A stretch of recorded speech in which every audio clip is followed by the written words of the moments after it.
Muchas gracias, señor presidente. Agradecerle su visita al Estado de México, darle la más cordial bienvenida aquí al Estado, y nos da mucho gusto que podamos tener esta reunión tanto para evaluar las acciones en materia de seguridad como las acciones en materia de los avances del COVID-19 en el Estado de México. Si me permite, empezaríamos con las acciones en materia de seguridad. Tenemos una presentación con algunos avances que quisiera yo mostrar y agradecer también la coordinación, el trabajo de la mano que hemos llevado a cabo con el gobierno federal. Como lo expresa el señor presidente, hay una extraordinaria comunicación y coordinación con el gobierno federal en todos los ámbitos que trabajan en el Estado de México, y agradecer al secretario de Defensa, al secretario de Seguridad, por supuesto a la secretaria de Gobernación, al secretario de Marina, al coordinador de la Guardia Nacional también, el trabajo que hemos llevado a cabo para fortalecer las acciones de seguridad en nuestro Estado. Empezaría con el tema de seguridad. Tenemos una presentación por acá donde tenemos brevemente algunas de las acciones. Primero, hemos tenido la definición de 32 regiones en el Estado de México. 650 colonias concentran los delitos de alto impacto, en donde trabajamos con presencia de todas las fuerzas estatales y federales. El estado de fuerza que tenemos, quiero reconocer el gran apoyo porque se ha venido incrementando el número de elementos de la Guardia Nacional. Ya llegamos a cerca de 9,000 elementos que tenemos de la Guardia Nacional en el Estado de México, lo cual nos ayuda a crecer de manera importante el estado de fuerza y nos permite trabajar de manera con mayor presencia en todas las regiones. Un trabajo de inteligencia dirigido a atender objetivos específicos, sobre todo en el caso de los delitos de alto impacto, en donde destacamos que se ha logrado una disminución del 17.4% en los delitos de alto impacto, en lo que va del periodo de enero a mayo de este año comparado a enero a mayo del año pasado. La presencia en los hospitales COVID por parte de la Guardia Nacional para el resguardo de las instalaciones, y también un trabajo muy importante que se empezó desde que iniciaron los saqueos. Ustedes recordarán que a principio de la pandemia y a principio de año también empezó a haber una serie de saqueos en tiendas de autoservicio. Se hizo un trabajo muy importante de inteligencia para inhibir estos hechos, para detener a los responsables y para evitar que siguiera habiendo este tipo de sucesos. En la parte de homicidios, donde hemos tenido una disminución del 4.9%, hemos tenido una estrategia para definir 15 sectores en 4 regiones del Estado de México que abarcan el 80% de los delitos. En estas regiones se han estado mapeando de manera muy puntual para darle seguimiento a las colonias que tienen mayor incidencia, días y horarios a los que esto sucede, para reforzar, por supuesto, la vigilancia y el patrullaje y llevar acciones en particular de operativos focalizados para la detención. Uno de los delitos que ha tenido incremento y que debemos atender de manera más eficaz es la extorsión. Estos delitos que además afectan a un número muy grande de ciudadanos, en donde principalmente a través del cobro de piso, extorsión a transportistas, se ha venido incrementando, y hemos realizado operativos conjuntos con las fuerzas federales para poder detener a los grupos delincuenciales que están llevando a cabo estos hechos de extorsión, y hemos estado implementando un sistema tanto para el registro de base de datos de números telefónicos usados para el delito, como también estamos avanzando en un proceso del registro de voz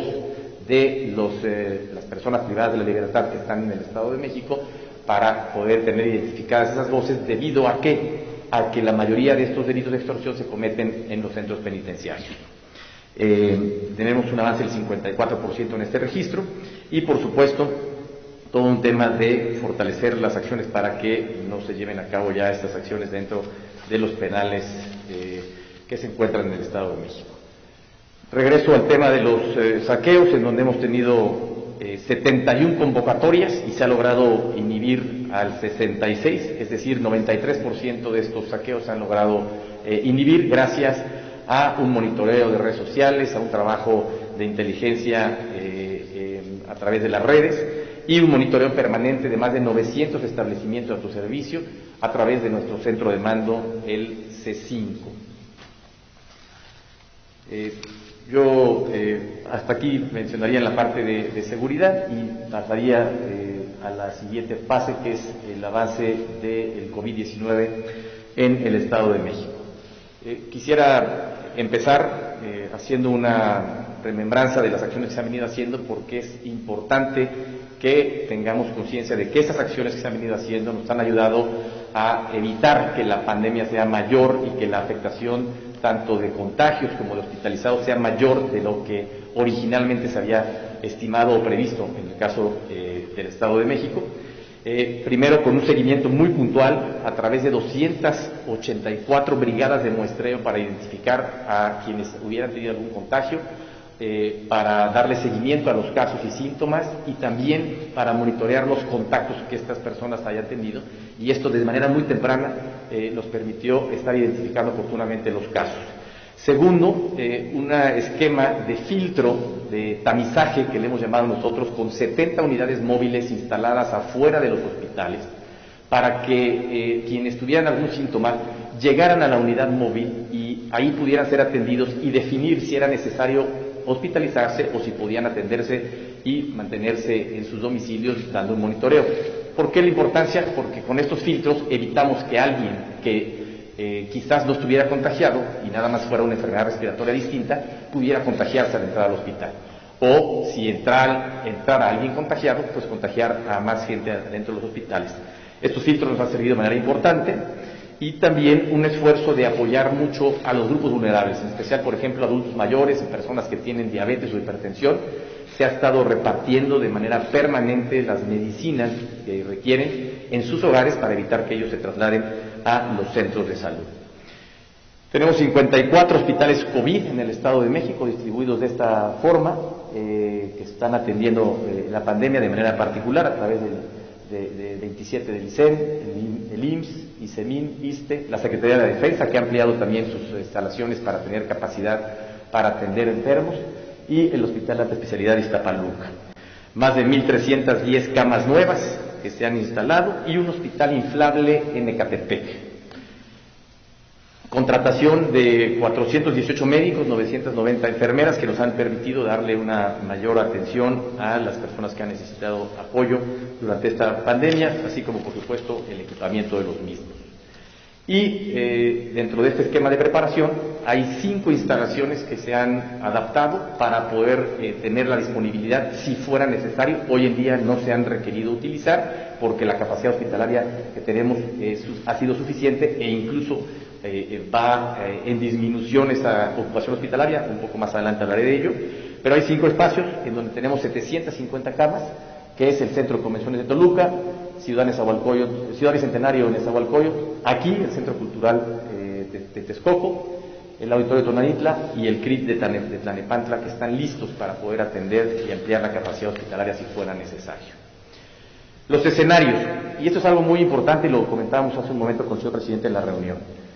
Aquí en esta lámina podemos ver lo que era la estimación original de la pandemia, es decir, cuál era el escenario originalmente planteado, y de no haber llevado a cabo todas estas medidas de acción que se hicieron, además de, y aprovecho para seguir haciendo un gran reconocimiento a todas las personas que han hecho ese esfuerzo y que hicieron ese esfuerzo por permanecer en casa lo más posible y ayudarnos a que esta pandemia se pudiera contener. Lo más importante era poder tener la capacidad de atender a todas las personas que requirieran atención médica, disminuir el número de contagios enfermos, por supuesto, y el número de personas fallecidas. La estimación original nos llevaba a que el 29 de mayo íbamos a tener el momento más alto de contagios, con más de 20,000 infectados y 11,500 hospitalizados. Esto hubiera rebasado la capacidad hospitalaria que tenemos en el Estado de México para atender a todos los enfermos. Gracias a todo este esfuerzo que se ha venido haciendo, a todo este trabajo coordinado con la Secretaría de Salud del Gobierno Federal, es que se ha logrado pasar a un escenario más reducido en cuanto al número de hospitalizados y de contagios, y que la fecha, digamos, de mayor saturación haya pasado en la segunda semana del mes de junio y el número de hospitalizados máximo haya llegado a 1944. Las líneas azules son el escenario original, las líneas verdes son el escenario real de lo que ha sucedido gracias a todas estas medidas y acciones que se han llevado a cabo, que podemos decir con responsabilidad, con prudencia, pero también con optimismo, que vamos mejor de lo que podríamos haber ido de no haber tomado todas estas medidas y acciones para atender esta situación. Un corte al día de hoy, en donde tenemos 31,000 casos positivos, 2,557 activos. Lamentablemente 3,771 personas han perdido la vida y hoy tenemos 10,480 sospechosos. ¿Cómo está distribuida la hospitalización? La mayoría de los hospitalizados los tenemos en el Seguro Social y posteriormente ya en los sistemas tanto estatal como los de alta especialidad, IMSS, ICEMIN y la Secretaría de la Defensa, como podemos ver aquí en la lámina. Y el porcentaje de ocupación hospitalaria, hoy tenemos un porcentaje de ocupación hospitalaria del 67%, ha venido disminuyendo, es una disminución ya en la ocupación hospitalaria durante las últimas 2 semanas, es una noticia buena, importante, porque vemos que esto va en bajada, y una ocupación del 60% en las camas de terapia intensiva. El Estado de México lo dividimos en 4 zonas, por la concentración poblacional y por la dinámica de movilidad que hay en cada una de las regiones del Estado. El 86% de los casos que tenemos en el Estado de México se concentran en la zona metropolitana del Valle de México, en los 59 municipios de la zona metropolitana, por la movilidad, por la densidad poblacional, por la actividad económica, por toda esta relación que hay con el Valle de México y con la Ciudad de México. Ahí se concentra el 86% de los casos. Aproximadamente el 12% en el Valle de Toluca y el resto en la zona norte y sur del estado. Quiero resaltar que estamos trabajando y hemos trabajado de manera permanente con una gran coordinación con la Ciudad de México en las distintas acciones que hemos llevado a cabo y las que seguiremos llevando a cabo hacia adelante. Esto es muy importante porque toda la zona del Valle de México nos divide solamente una calle y lo que sucede en una zona del estado o en una zona de la Ciudad de México, al cruzar la banqueta estamos de un lado o del otro, de una entidad o de otra entidad. De ahí la importancia de llevar a cabo acciones de manera conjunta. Y ya hemos además homologado todas las actividades que se irán retomando hacia adelante para que sean las mismas actividades con el mismo porcentaje de aforo que se vayan retomando conforme avanza el semáforo epidemiológico, los distintos colores del semáforo hacia adelante. Resaltar, como lo decía yo hace un momento, que llevamos 2 semanas con niveles de ocupación hospitalaria a la baja. Esto es un avance importante que nos permite ver que vamos en una etapa de mejoría y que nos permite pensar en continuar con una fase de un retorno seguro a las actividades, cuidando siempre lo que sea llevar a cabo las medidas de higiene y de sana distancia. Y en esta última lámina presentamos un plan de regreso seguro que se ha elaborado de manera conjunta con la Ciudad de México y que nos permite ver las distintas acciones, donde hoy en día ya están abiertos, en el caso del Estado de México, los espacios al aire libre, es decir, parques recreativos, áreas naturales, zoológicos, que nos permitan ya que la gente pueda estar llevando a cabo actividades al aire libre de manera segura, con un aforo del 30%. Al pasar a la fase naranja, estaremos abriendo ya hoteles, comercios, restaurantes, establecimientos, manufactura, con un aforo del 40% y con, por supuesto, las medidas de higiene y de prevención y de sana distancia que son importantes mantener en todo momento. Al pasar a la fase amarilla, estaremos ya incrementando el aforo a un 60% en todas estas actividades que se han abierto o que se abrirán en la fase amarilla, en la fase naranja, y ampliarla a espacios como museos, como teatros, que podrían también incorporarse en ese momento. Y al pasar a la fase verde, estaríamos ya reactivando y teniendo las actividades de manera ya normal y siempre previniendo y llevando a cabo las medidas de higiene, de prevención y de sana distancia. 2 temas muy importantes que yo quisiera hacer énfasis uno es que en esta etapa